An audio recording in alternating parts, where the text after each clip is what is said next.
Hindu mythology की दुनिया में माया दानव बहुत बड़ा नाम है। वो बहुत बड़े ज्ञानी, मास्टर आर्किटेक्ट और स्किल्ड मैजिशियन थे। उन्हें दानव माना जाता है जो साइंस और टेक्नोलॉजी में आगे थे।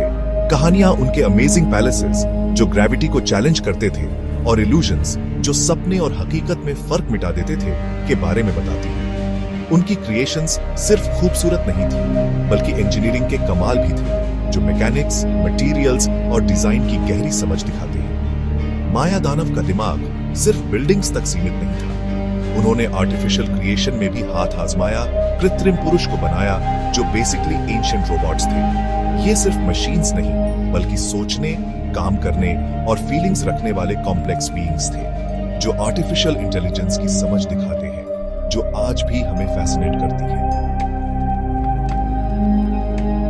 आर्टिफिशियल बीइंग्स का कॉन्सेप्ट जो आज के रोबोट्स जैसा है सिर्फ हिंदू मिथोलॉजी की कल्पना नहीं है। महाभारत और ऋग्वेद जैसे एंशिएंट टेक्स्ट्स जो एंशिएंट इंडियन विजडम से भरे हैं ऐसी क्रिएशंस के किस्से बताते हैं। ये टेक्स्ट्स जो अक्सर एलिगोरिकल होते हैं एंशिएंट इंडिया के साइंटिफिक एडवांसमेंट्स की झलक दिखाते हैं। एक ऐसा सिविलाइजेशन जो आर्टिफिशियल लाइफ के बारे में सोचता था और शायद बनाता भी था।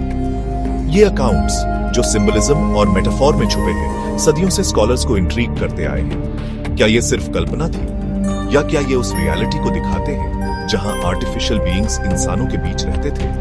एविडेंस इंटरप्रिटेशन के लिए ओपन है। एक ऐसे सिविलाइजेशन की ओर इशारा करता है जो लाइफ को रिक्रिएट करने की पॉसिबिलिटी से फैसिनेटेड था।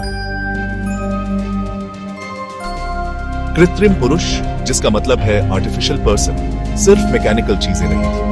एंशिएंट टेक्स्ट्स के डिस्क्रिप्शंस बताते हैं कि इन बीइंग्स के पास अमेजिंग कैपेबिलिटीज थी। इन बीइंग्स के पास बहुत स्ट्रेंथ थी, किसी भी इंसान से ज्यादा।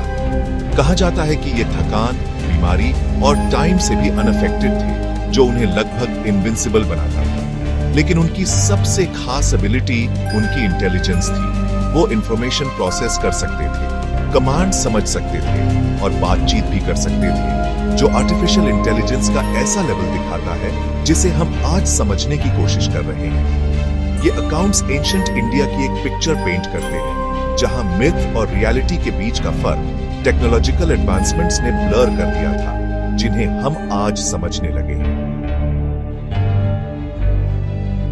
सेक्शन 4 दशावतार मंदिर जहां पत्थर रोबोट्स की कहानी कहते हैं। देवगढ़ उत्तर प्रदेश में दशावतार मंदिर एंशिएंट इंडियन आर्टिजन्स की इंजेन्युइटी का प्रमाण है। गुप्त काल का ये आर्किटेक्चरल मार्वल हिंदू मिथोलॉजी के सीन्स वाली इंट्रिकेट कार्विंग्स से सजा है। इन कार्विंग्स में ऐसी फिगर्स हैं जो आज के रोबोट्स जैसी दिखती हैं, जो एंशिएंट इंडिया में ऐसी क्रिएशंस के होने के डिबेट को और बढ़ावा देती हैं। ये कार्विंग्स टाइम में फ्रोजन हमारे एंसेस्टर्स की इमेजिनेशन की एक झलक दिखाती है। क्या ये असली क्रिएशन से इंस्पायर्ड थी या ये सिर्फ मिथोलॉजिकल बीइंग्स की आर्टिस्टिक इंटरप्रिटेशंस हैं?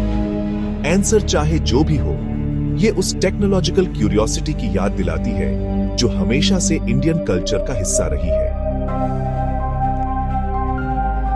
Section 5 echoes of the past ancient robotics और मॉडर्न मार्वल्स।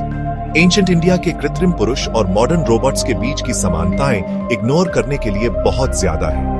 आज हम ऐसे रोबोट्स देखकर हैरान होते हैं जो कॉम्प्लेक्स सर्जरीज कर सकते हैं, स्पेस की डेप्थ्स एक्सप्लोर कर सकते हैं और ह्यूमन इमोशंस की एनक्यूएल भी कर सकते हैं। ये एडवांसमेंट्स इंप्रेसिव होने के साथ एंशिएंट इंडियन साइंटिस्ट्स और इंजीनियर्स की एस्पिरेशंस को इको करते हैं जिन्होंने आर्टिफिशियल बीइंग्स इमेजिन किए और शायद बनाए भी। आर्टिफिशियल इंटेलिजेंस की खोज जो 21st सेंचुरी की एक डिफाइनिंग कैरेक्टरिस्टिक है, एंशिएंट इंडियन क्वेस्ट में अपनी रूट्स ढूंढती है, कॉन्शियसनेस को समझने और उसे रिक्रिएट करने की। टूल्स और टेक्नोलॉजीज बदल गए होंगे लेकिन आर्टिफिशियल बीइंग्स बनाने की फंडामेंटल डिजायर जो हेल्प कर सके, सर्व कर सके और ह्यूमन कैपेबिलिटीज से आगे भी जा सके, अनचेंज्ड है। Section 6 the language of creation तब और अब। कृत्रिम पुरुष का क्रिएशन सिर्फ इंजीनियरिंग का कमाल नहीं था बल्कि क्रिएशन का एक एक्ट भी था, लाइफ के एसेंस को समझने की कोशिश। जैसे आज के प्रोग्रामर्स कॉम्प्लेक्स कोड यूज करके आर्टिफिशियल इंटेलिजेंस बनाते हैं, ancient Indian text mantras powerful sounds और वर्सेस के बारे में बताते हैं जो इन आर्टिफिशियल बीइंग्स को एनिमेट करने का की था। ये एंशंट और मॉडर्न वर्ल्ड्स के बीच एक फंडामेंटल कनेक्शन हाईलाइट करता है। चाहे लाइंस ऑफ कोड हो या secret chants, underlying principle same है। लैंग्वेज का यूज उसके डिफरेंट फॉर्म्स में इनएनिमेट ऑब्जेक्ट्स में जान डालने के लिए। सेक्शन 7 कंक्लूजन, नवाचार की विरासत। माया दानव और उनकी क्रिएशंस की कहानियां इंडिया की rich legacy of scientific thought और टेक्नोलॉजिकल इनोवेशन की याद दिलाती है।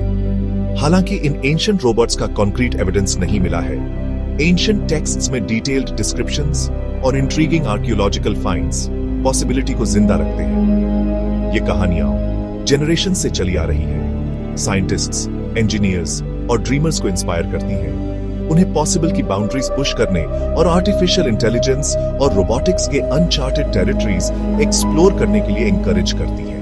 जैसे हम टेक्नोलॉजिकल एडवांसमेंट्स के एक न्यू ईरा के कस्प पर खड़े हैं, जरूरी है कि हम अपने एंसेस्टर्स की विजडम को याद रखें और उससे सीखें, जिन्होंने एक ऐसे वर्ल्ड को इमेजिन किया जहां ह्यूमंस और उनकी क्रिएशंस साथ रहते थे। आर्टिफिशियल इंटेलिजेंस की क्वेस्ट नई नहीं है, ये मिलेनिया से चली आ रही एक टॉर्च है और ये हम पर है कि हम इसे आगे ले जाएं, रिस्पॉन्सिबली और एथिकली फ्यूचर में।